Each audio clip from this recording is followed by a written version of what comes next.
노만석 검찰총장 대행이요. 자기는 파장이 이렇게 클 줄 몰랐다는 거예요. 검찰총장 대행이라는 사람이 어떻게 이런 얘기를 하시는지. 참 게으른 공직자네요. 말하는 것 자체도. 전 이분도 좀 오늘 조선일보에서 조금 전에 기사를 올렸는데요. 네. 노만석 검찰총장 대행이요. 네. 이분이요. 조선일보하고 통화해서 이런 얘기를 했대요.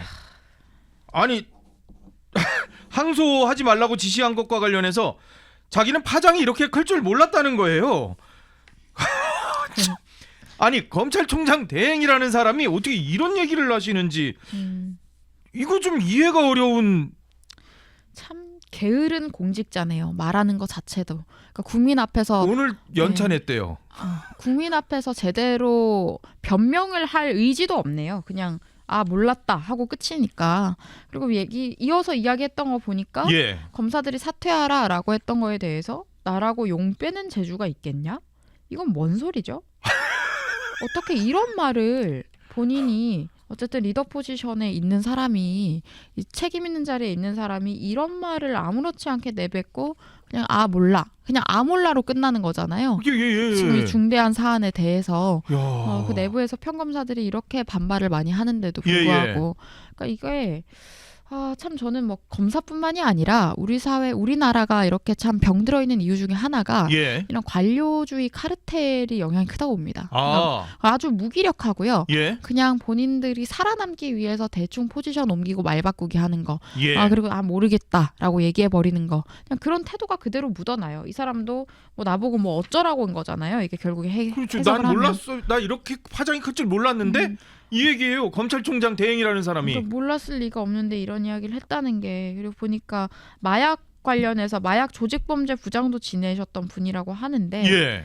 참 안타깝습니다. 이런 사람들이 국가 요직을 차지해서 일을 해왔다는 게 얼마나 무책임하게 여러 가지 일들을 처리를 해왔겠어요. 이렇게 말할 정도면. 야. 그러면서도 이런 얘기를 했대요. 용산하고 법무부 관계를 고려해서 그래서 항소를 안 하기로 지시했다라고 얘기를 하는 거예요. 그러니까 결국 용산과 법무부를 검찰총장 대행이 왜 이거를 고려를 해야 되는 거죠? 그러니까 지금 용산과 법무부, 대통령실과 법무부의 눈치를 봐서 이런 결정을 했다라고 라는 취지를 네. 얘기했다고 지금 대검 평검사들인 그 검찰연구관이 10여 명이 몰려갔대요. 네. 아니 이거 총장님 이거 어떻게 된 일입니까? 라고 하니까 이렇게 얘기를 했다는 거예요. 그러니까 결국에는 그냥 이게 당연한 관례인 것처럼 또 무의식 중에 말했겠지만 대통령실과 법무부의 눈치를 보는 검찰총장, 직무대행이 뭐 검찰총장이잖아요 지금. 그렇죠. 그러니까 검찰총장인 건데 예. 저는 이런 장면을 보면서 윤석열 대통령이 검찰총장 당시에 얼마나 용기 있었는지 다시 한번 생각을 했습니다. 그 정말 기세등등하던 문재인 암흑기 시절에 예. 추미애 이런 사람 예. 조국 추미애를 대하면서 그들의 잘못과 부정부패에 대해서 밝혀냈었고 어허. 그러니까 그런 역할을 할 수 있는 게 정말 쉽지 않은 것이었다라는 걸 다시 한번 생각을 하게 되고요. 그러네요. 이 네. 상황을 보니까. 그런 용기를 내는 게 얼마나 어려운 일이었는가에 대한 생각을 해보고 그런 사람을 잃고 이런 범죄자들로 가득한 정부를 우리 국민이 지켜봐야 한다라는 게 너무 슬픕니다. 이야. 아니 법무부 차관이라는 사람은 자기는 항소 포기 지시 안 했대요. 그래서 대검이 알아서 한 것이다라는 또 얘기를 하고 있어요.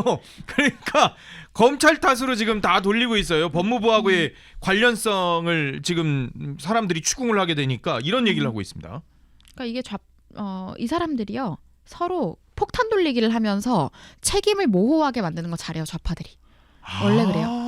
지금 이번에 여러 가지 정책 본연을 추진한다고 한 것도 예. 당에서 그렇게 했다, 대통령실에서 그렇게 했다, 왔다 갔다 폭탄 돌리기 하면서 맞아요. 그런 거 많이 있었는데 책임 소재에 대해서 나중에 사람들이 관심을 가지지 않게 되는 그런 작업을 하는 것처럼 보여요. 뭐 이게 애초에 그냥 눈치를 보고 했다라고 얘기를 했는데 법무부 장관이 몰랐다가 뭐 말이 되겠습니까? 법무부 차관이 네, 대검이 알아서 했다. 차관이 그렇게 얘기했지만 장관이랑은 또 무슨 얘기를 했을지 모르는 거고. 장관은 자기는 뭐 의견은 냈다는 거 아니겠어요? 지시는 아니지만. 그렇죠. 뭐 의견이든 지시든 뭐 아다르고 어다르다 하지만은 그게 그거인 상황이 좀 많잖아요. 그래서 이게 결국에는 그냥 이재명을 위해서 이렇게 했다라고밖에 보여지지 않고 지금 이재명 정권에 너무 많은 사람들이 왜 이러는지 모르겠어요. 목줄 잡힌 것처럼 어. 이재명의 심기경호를 하기 위해서 지금 국가 여러 가지 체제나 질서 같은 것들을 위험하게 만들면서까지 예. 그들에게 굴종하고 있는 태도를 보이고 있습니다. 야. 이게 납득이 안 돼요. 왜 이렇게까지 해야 하는지 모르겠어요.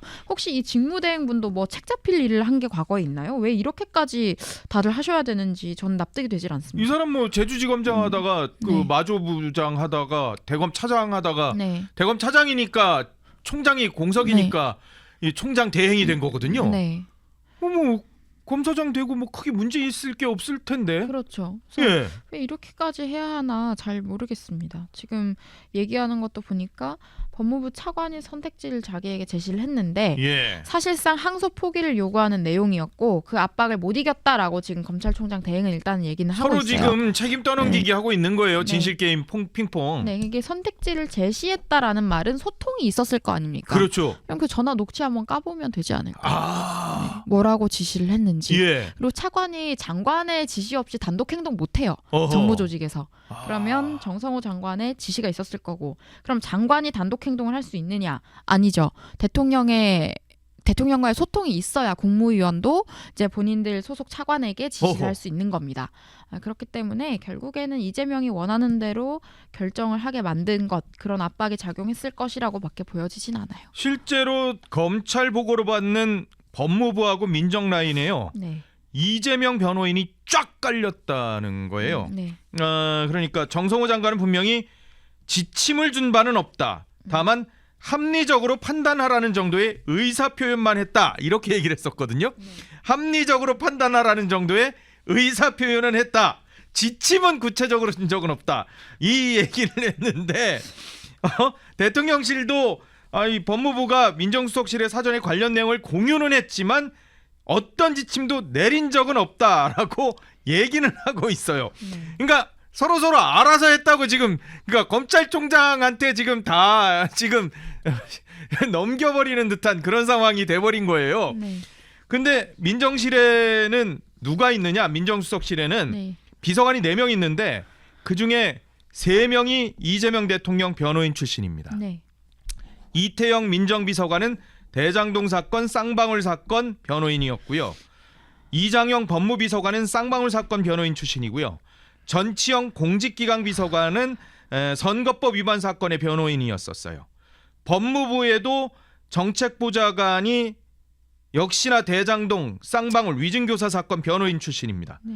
정성호 법무부 장관도 대통령하고 사법연수원 18기 동기로 매우 가까운 사이예요.